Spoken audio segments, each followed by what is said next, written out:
Hey guys, आज मैं explain करने वाला हूँ न्यू कोरियन ड्रामा को जिसका टाइटल होने वाला है the midnight romance in Hagwon. Episode की शुरुआत में डेची चेज एकेडमी में एक टीचर को देखते हैं। इसका नाम हाइजिन होता है जो कि कोरियन लैंग्वेज टीचर होती है। यह यहाँ पर एक महिला से बात करी होती है। यह महिला अपनी बेटी की पढ़ाई के बारे में बात कर रही थी। हाइजिन बाद में बाहर आती है और यहाँ पर एक महिला होती है, इसका नाम ह्यो इम होता है जो कि एकेडमी की काउंसलिंग डायरेक्टर होती है और कह रही होती है कि काउंसलिंग रूम में बच्चों के पेरेंट्स आए हुए हैं, क्या तुम उनको संभाल सकती हो। हाइजिन कहती है ठीक, मैं जाती हूँ। हाइजिन बाद में पेरेंट्स के पास आती है। ये सब महिलाएं अपने बच्चों के बारे में बात कर रही थी। ये तीनों महिलाएं अपने बच्चों का नाम ले रही थी जो कि हायुल होती है, साथ में अपनी लीयून होती है, साथ में जंगसू होती है और इनको अलग से पढ़ाने के लिए कहती है। महिलाएं साथ में कहती हैं कि ये सब बच्चे चानिंग हाई स्कूल में पढ़ते हैं, आप वहाँ क्या बच्चों को पढ़ाती हैं, लेकिन अब कुछ नए टीचर आ गए हैं जिससे हमारे बच्चों के सामने मुश्किलें आ रही हैं। अगर आप इन तीनों को अलग से पढ़ा देती तो अच्छा होता। लेकिन यहाँ पर हाइजीन कहती है कि मैंने इन तीनों को बहुत ही अच्छी तरह से गाइड किया है और ये किसी भी प्रॉब्लम को सॉल्व करने में कैपेबल हैं, इसलिए आप इस बारे में चिंता मत कीजिए। हाइजीन बाद में बाहर चली जाती है। यहाँ पर ह्यो इम होती है, इसके पास एक महिला खड़ी हुई थी और कह रही होती है कि हाइजीन अंदर 3 मिनट तक रही थी और उन भयानक महिलाओं से छुटकारा पा लिया है। पता नहीं ये सब कैसे करती है, ये कभी छुट्टी भी नहीं लेती है, ये अपने पैरों पर कैसे खड़ी हुई और ये किसके लिए जीती है। ह्योमी यहाँ पर कहती है कि इसने न्यू कॉन्ट्रैक्ट पर साइन किया है और बाद में से कानून बताती है कि ह्योजिन किस लिए जीती है। ये सुनकर यह महिला चौंक जाती है। अगले सीन में डेची चेज एकेडमी के डायरेक्टर को देखते हैं। इसका नाम ह्यूनताक होता है, साथ में वाइस प्रेसिडेंट भी होती है, इसका नाम सियोंग ही होता है।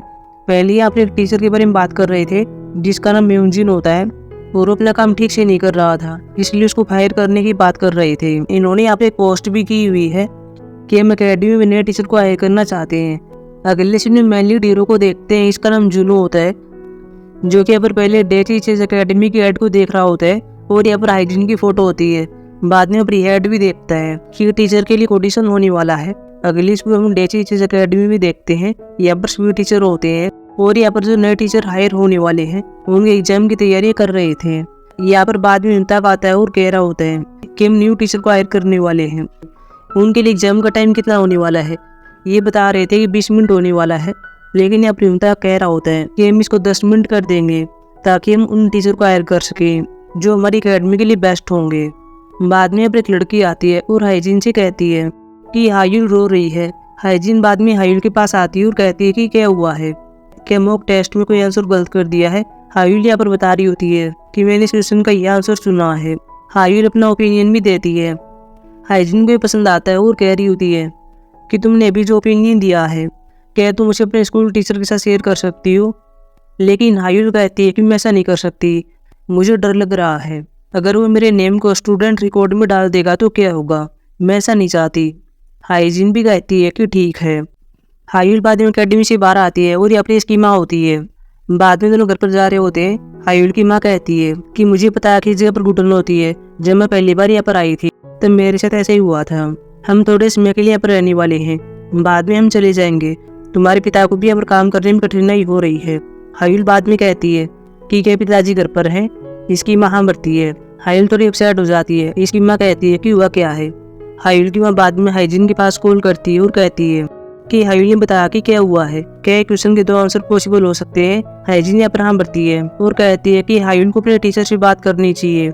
हायुल की माँ कहती है कि ठीक है, मैं इसको मनाने का ट्राई करती हूँ। अगले इसमें हायुल को देखते हैं, साथ में इसकी दोस्त होती है। दोनों अपने चानिंग हाई स्कूल में आए हुए थे और टीचर से बात कर रहे होते हैं। टीचर का नाम यहाँ पर संगच्यूप होता है जो कि कोरियन लैंग्वेज टीचर होता है। हायुल अपने आंसर के बारे में बात कर रही होती है, लेकिन टीचर ने इसको एक्सेप्ट नहीं किया और कंट्राडिक्टरी का नाम दे दिया था। वही हम अकेडमी में हाइजीन को देखते हैं, साथ में पर हायुल की माँ होती है, साथ में अब और बच्चों की माताएं भी होती हैं। हायुल भी अपनी माँ के पास मैसेज कर देती है कि टीचर ने मेरी बात नहीं मानी। हाइजीन बाद में हायुल की माँ से कहती है कि उस टीचर का नंबर क्या है। हायुल की माँ बाद में नंबर देती है। हाइजीन बाद में बाहर आती है और अपनी सीट पर बैठी हुई थी। एक टीचर यहाँ पर हाइजीन से कहती है कि बच्चों के लिए ये सिर्फ एक क्वेश्चन है। हाइजीन यहाँ पर कहती है कि इसीलिए हम दुनिया को चेंज नहीं कर सकते, लेकिन हम आंसर तो चेंज कर सकते हैं। बाद में संगचू के पास कॉल करी होती है। सभी टीचर ऐसा करने के लिए मना करते हैं और इसमें इन्वॉल्व न होने के लिए कहते हैं, लेकिन हाइजीन संगचू के पास कॉल कर लेती है और बताती है कि मैं कौन बोल रही हूँ। बाद में हाइल के आंसर के बारे में बात करी होती है। संक्षेप यहाँ पर कह रहा होता है कि हमें व्यक्तिगत रूप से मिलना चाहिए। हाइजीन बाद में जारी होती है। इसके पास टीचर डिशू का आता है और कह रहा होता है कि हमारे कुछ अपने प्रोटोकॉल होते हैं, तुम इसमें शामिल मत हो, नहीं तो हमारी मुश्किलें बढ़ जाएंगी। अगर तुम कुछ भी नहीं करोगी तो तुम कायर नहीं बन जाओगी। लेकिन हाइजीन कहती है कि यह मुझे करना ही होगा। हाइजीन बाद में संक्षेप के पास आते ही इसे बात करी होती है और हाइली क्वेश्चन के बारे में बात कर रही होती है। संक्षेप पहले समझा रहा था और बाद में बता रहा होता है कि ये कंट्राडिक्टरी है। हाइजीन भी बाद में अपने तरीके से समझाती है और बताती है कि इसका आंसर ये भी हो सकता है, लेकिन यहाँ पर संक्षेप ये मानने के लिए तैयार नहीं था और हाइजीन से पूछ रहा होता है कि क्या तुम कोई माँ हो या फिर कोरियन मेजर हो। लेकिन हाइजीन कहती है कि मैं इनमें से कोई नहीं हूँ। संक्षेप भी अपनी से कह रहा होता है कि क्या तुम मुझे पर चैलेंज देने के लिए आई हो, लेकिन हाइजीन कहती है कि नहीं, मैं सिर्फ यहाँ पर आराम से बात करने के लिए आई हूँ। हाइजीन कहती है कि बच्चे बहुत डरे हुए हैं, इसलिए वे आंसर के बारे में नहीं पूछ सकते हैं। संक्षेप बाद में कह रहा होता है कि तुमने पब्लिक एजुकेशन का मजाक उड़ाया है, तुम्हारी ऐसे करने की हिम्मत कैसी हुई। संक्षेप पर गुस्सा आ गया था। दूसरा टीचर यहाँ पर आता है और इनसे कह रहा होता है कि बात करना यहीं पर बंद करो। हाइजीन यहाँ पर खड़ी होती है और कहती है कि मैं सिर्फ भी चाहती हूँ कि बच्चों का दोबारा टेस्ट हो। लेकिन संक्षेप कहता कि ऐसा नहीं हो सकता, लेकिन टीचर कह देता कि ठीक ऐसा हो जाएगा। दूसरे टीचर भी ऑनलाइन बात कर रहे थे और कह रहे थे कि ये महिला है कौन और ये कौन सी अकेडमी में पढ़ाती है। 2 बच्चे और 12 आए हुए थे और वह भी ऐसा सुन रहे थे। हाइजीन बाद में जारी होती है, लेकिन संक्षेप जाकर पकड़ लेता है। टीचर यहाँ पर कहते हैं कि तुम ऐसा नहीं कर सकते। हाइजीन भी यहाँ पर कहती है कि मैं चीज़ को एक मुद्दा बना सकती हूँ, और वैसे ही मैं तुम्हें बता दूँ जो क्वेश्चन तुमने टेस्ट में दिया था वह क्वेश्चन बच्चों की किताबों का हिस्सा नहीं है। संक्षेप बाद में हाइजीन को छोड़ देता है और हाइजीन चली जाती है। बाद में एकेडमी में आती है और अपने कंधे को देखती है और इस पर मेडिसिन लगा रही होती है और बाद में रूम के पास आती है और क्लास में एक स्माइल के साथ एंटर करती है। अगले इसमें जुनू को देखते हैं, साथ में इसके दोस्त होते हैं। ये भी अपने अपने काम के बारे में बात कर रहे थे। साथ में जुनू से पूछ रहे थे कि तुम आगे क्या करना चाहते हो। बाद में इसका एक मजाक उड़ाते हैं और कहते हैं कि तुम्हारी माँ ने तुम्हें जन्म दिया था, लेकिन हाइजीन ने तुम्हारा पालन पोषण किया था और यह तुम्हारे लिए एक चमत्कार था। अगले सीन में हाइजीन को देखते हैं। ये बोर्ड पर कुछ बच्चों के नेम देख रही होती है और ये अब जुनू के नेम को देखती है जो इस अकेडमी में पहले नंबर पर था और इसे स्कॉलरशिप भी मिली थी। अगले इसमें जुनू को दिखाया जाता है, साथ में इसका दोस्त होता है। इसका नाम सेवंकी होता है और ये जुनू से कह रहा होता है कि तुम क्या करने वाले हो। अगर तुम्हारे पास कोई योजना है तो क्या तुम मुझे बता सकते हो ताकि मेरा कुछ भला हो जाए। जुनू इसे कह रहा होता है कि मैं कहीं पर जा रहा हूँ।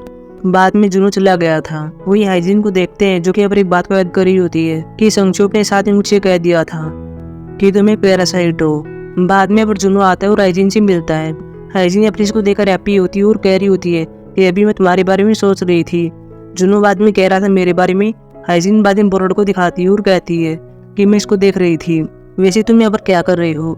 जुनू बाद में कह रहा होता है कि आपको हैप्पी देखकर अच्छा लगा, वैसे मैं इसी एरिया में रहता हूँ, हम पिछले साल टीचर डे पर मिले थे।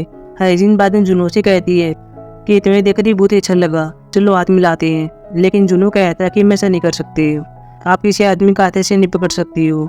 लेकिन हाइजीन बाद में उसका हाथ पकड़ती है और हाथों को मिलाती है। बाद में इसको कहती है मेरे पास कॉल करो। जुनू बाद में ऐसे ही कर रहा होता है और बाद में हाइजीन अपनी इसको दिखाती है कि मैंने तुम्हारा नंबर माई प्राइड नेम से सेव किया हुआ है। हाइजीन कहती है कि मेरे लिए तुम यही हो। जुनहो बाद में कह रहा होता है कि आज मैं फ्री फील कर रहा हूँ, मुझे लगता है कि मेरा जीवन अच्छा रहेगा। हाइजीन कहती है कि ऐसा ही होगा। बाद में दोनों बाहर पैदल जा रहे होते हैं। जुनहो अपना हाइजीन से कह रहा होता है कि तुम्हारा काम कैसा लगता है, क्या बोरिंग है, क्या तुम अपने काम से हैप्पी हो। हाइजीन अपने कहती है कि फैंटास्टिक है और ये सबसे बढ़िया काम है। जुनहो पर कह रहा होता है कि क्या ये होनेस्ट आंसर था। हाइजीन बाद में से कहती है कि मुझे अपना एम्प्लॉय वाला ID कार्ड दो। जुनहो बाद में से कर रहा होता है। हाइजीन बाद में कार्ड को देखती है और कहती है कि तुम्हारी कंपनी में जो मैनेजर है मैं उससे ज़्यादा पैसा कमाती हूँ। बाद में दोनों यहाँ पर टैक्सी का वेट करते हैं। हाइजीन बाद में टैक्सी में बैठती है। जुनहो अपनी इसको बाई कहता है। जुनहो बाद में पर हाइजीन के ऐड को देखता है जो कि ऑडिशन के बारे में होती है। अगली सुबह जुनहो अपने घर पर होता है और खाना खा रहा होता है। यहाँ पर इसका पिता होता है, इसका नाम ताई क्यूल होता है। साथ में इसकी माँ भी होती है, इसका नाम जंग हो होता है। जुनहो अपने पिता से कह रहा होता है कि आजकल गर्मी ज़्यादा हो गई है, आपको घर में एसी को चेंज करना चाहिए और साथ में टीवी को भी चेंज कर लो। ताई क्यूल यहाँ पर कह रहा होता है कि पिछले साल तुम्हारी बड़ी बहन ने टीवी खरीदा था। जुनहो बाद अपनी माँ से कह रहा होता है कि आपको नए अपार्टमेंट में किसी भी चीज़ की जरूरत हो मुझे बता देना, आप मुझे एक लिस्ट बनाकर दे देना। जंग अभी अपनी से कहती है कि क्या तुम्हारा प्रमोशन हो गया है। अगले सीन में चानिंग हाई स्कूल में देखते हैं सभी टीचर्स के पास यहाँ पर कॉल आ रही होती है और संगशियो के बारे में पूछ रहे थे। संगशियो भी प्रिंसिपल रूम से बाहर आता है और बाद में हाइजीन के पास कॉल करता है और मिलने के लिए कह रहा होता है। अगले सीन में हाइजीन और संगशियो से मिलती है। संगशियो यहाँ पर पहले ये बता रहा होता है कि बच्चे फिर से टेस्ट देंगे, आपको सुनकर कैसा फील हो रहा है। हाइजीन यहाँ पर कहती है कि मैंने ऐसा बच्चा फील होने के लिए नहीं किया था। वैसे भी इस बात के बारे में बच्चे मुझे बता देते कि हमारा फिर से टेस्ट हो रहा है। संगशियो बाद में ये बता रहा होता है कि कैसे मैंने 19 साल तक मेहनत की थी, कैसे मैं कॉलेज में गया था और बाद में टीचर बन गया था। मैंने स्कूल में आपका अपमान किया था, आपके साथ गलत भी हो किया, इसके लिए मुझे माफ़ कर देना। हाइजीन यहाँ पर कहती है कि आपको माफ़ी मांगने की कोई जरूरत नहीं है। बाद में संगशियो कह रहा होता है कि मैं पीछे नहीं हट सकता हूँ, मैं आपकी तरह किसी भी कॉन्ट्रैक्ट से नहीं बंधा हुआ हूँ। इन सबसे मुझे एक बात तो पता चल गई है कि बच्चे स्कूल से ज़्यादा एकेडमी पर भरोसा करते हैं। तुम्हें एक लंबी लड़ाई के लिए तैयार हो जाना चाहिए। हाइजीन यहाँ पर कहती है कि मेरी क्लास का टाइम हो गया है, मुझे जाना होगा। हाइजीन बाद में चली जाती है और बाद में एकेडमी में आती है। यहाँ पर हियो इमी से बात कर रही होती है और कह रही होती है इसे दूसरे स्कूल के बच्चों को पढ़ाने के लिए कहती है क्योंकि डायरेक्टर ऐसे ही चाहता है। हाइजीन कहती है कि मेरा शेड्यूल बहुत ही बिजी है, लेकिन फिर भी मैं इसके बारे में सोचूंगी। बाद में दोनों बाहर आते हैं और यहाँ पर काउंसलिंग के लिए चानिंग हाई स्कूल के बच्चों की मदद आई हुई थी। ये यहाँ पर हाइजीन से मिलती है। हियोइन बाद में इनको काउंसलिंग के लिए ले जाती है। अगले सीन में हाइजीन अपनी क्लास में होती है और बच्चों को पढ़ा रही होती है। अगले सीन में डेची चीज अकेडमी में देखते हैं यहाँ पर टीचर का ऑडिशन होने वाला था। हम यहाँ पर एक लड़की को देखते हैं, इसका नाम चोंगमी होता है। बाद में चोंगमी रूम के अंदर आती है और यहाँ पर एक लड़के से बात करती है। लड़के का नाम यहाँ पर डेबेक होता है। चोंगमी अपनी से कहती है कि तुमने किस सब्जेक्ट के लिए अप्लाई किया है। डेबेक कहता है कि मैंने इंग्लिश के लिए किया है। चोंगमी बता रही होती है कि मैंने कोरियन लैंग्वेज के लिए अप्लाई किया है। क्या ये तुम्हारा पहली बार है? यहाँ पर यहाँ बढ़ता है। चोंगमी बाद में कहती है कि वैसे ये मेरा पहली बार नहीं है, मैंने भी पहले कहीं अप्लाई किया था, लेकिन वहाँ पर कुछ बात नहीं बनी। बाद में सभी टीचर के पास एक टीचर आती है और कहती है कि रिटन एग्जाम शुरू हो गया है। हाइजीन बाद में देखने के लिए जाती है, पहले एक नज़र में कुछ देख लेती है और बाद में से कॉपी लेने के लिए आती है। तभी से याद आता है कि मैंने क्या देख लिया था। बाद में फिर से देखने के लिए जाती है और यहाँ पर जुनो को देखती है जो कि अपने एग्जाम दे रहा होता है। हाइजीन बाद में काफ़ी देर तक बाहर घूम रही होती है और इनका एग्जाम खत्म होने का वेट करती है। बाद में एग्जाम खत्म हो गया था। चोंगमी अब जुनो से बात करती है और कहती है कि मेरा नाम चोंगमी है। जुनो भी अपना नाम बताता है। चोंगमी अब कहती है कि मैं जगह से हूँ, क्या हमें साथ में कॉफी पीनी चाहिए, इसी बहाने हम और अकेडमी बारे में जान पाएंगे। हाइजीन अपनी इनको देखती है। जुनो यहाँ पर कह रहा होता है कि चलो कॉफी अगली बार पीते हैं। जुनो बाद में बाहर आता है और यहाँ पर हाइजीन से बात करती है कि ये सब किया है। जुनो कहता है कि मैंने एग्जाम दिया है। हाइजीन यहाँ पर पूछती है कि क्यों। जुनो यहाँ पर कह रहा होता है कि मैं जॉब की तलाश में हूँ और नए कैरियर की राह पर चल रहा हूँ। अगले इसमें हाइजीन जुनो के टेस्ट को देखती है और इसको 100 में से 84 नंबर आए थे। जिसको बाद में हाइजीन के पास आता है और कह रहा होता है कि हम सभी खाना खाने के लिए जा रहे हैं, क्या तुम साथ में चलोगी। लेकिन यहाँ पर हाइजीन कहती है कि मैं अभी बारिश को देख रही हूँ, तुम पहले चले जाओ। अगले इसमें जुनो को दिखाया जाता है जो रेस्टोरेंट में होता है और यहाँ पर ये देख रहा होता है कि हाइजीन मेरे पास आ रही है। बाद में ये दोनों यहाँ पर बैठकर बात कर रहे थे। हाइजीन यहाँ पर जुनो से कहती है कि क्या तुम्हारे पास किसी को चुका देने का तरीका है, क्या तुम सच में यहाँ पर पढ़ाने वाले हो। जुनो यहाँ पर कहता है कि मैंने आपको कई बार बता दिया है, मैं काम करने वाला हूँ। हाइजीन बाद में इसे कहती है कि तुम्हारी कॉर्पोरेट नौकरी के बारे में क्या तुमने वैसे इस्तीफा दे दिया है। जुनो यहाँ पर हाँ बढ़ता है। हाइजीन यहाँ पर इसको रोकने का पूरा ट्राई करती है और कहती है तुम्हारे पास और काम भी हो सकता है, अगर तुम ये सब काम करोगे तो तुम्हारे पास किसी के लिए टाइम नहीं होगा, तुम अपने दोस्तों के पास नहीं जा पाओगे, तुम अपनी लव लाइफ को टाइम नहीं दे पाओगे। जुनो यहाँ पर कह रहा होता है कि आपका इसे कोई लेना देना नहीं है, वैसे भी मेरे पास पैसा नहीं है और मैं सिर्फ ज्यादा से ज्यादा पैसे कमाना चाहता हूँ और मेरा यही गोल है। अगले इसमें जुनो घर में देखते हैं अपने इसके पेरेंट्स होते हैं। जंग भाभी और जुनो का वेट कर रही होती है, लेकिन वो अभी तक नहीं आया था। वही हाइजीन और जुनो ही बाहर आते हैं। हाइजीन जुनो से कहती है कि क्या तुम्हारे पेरेंट्स इसके बारे में जानते हैं कि तुमने कंपनी से इस्तीफा दे दिया है और तुम अकेडमी पढ़ाना चाहते हो। जुनो कहता है कि मैंने नहीं बताया है, लेकिन मैं उनको बता दूंगा। वैसे तुमने मुझे एक ऐसा स्टूडेंट बना है जो अच्छे ग्रेड प्राप्त कर सकता है और मुझे लगता है कि मैंने अच्छा परफॉर्म किया है। जुनो बाद में हाइजीन से कहता है, पहले इसका नाम ले रहा होता है और बाद में कह रहा होता है कि तुम मुझे भी टीचर के रूप में ऐसे रेफर करो। हाइजीन यहाँ पर कहती है कि क्यों। जुनो स्माइल करता है और कहता है कि मुझे यकीन है कि अमेजिंग होगा और बाद में एपिसोड खत्म हो जाता है। सो गाइस अब हम मिलेंगे एपिसोड 2 में जो कि कल आने वाला है। तब तक के लिए बाय।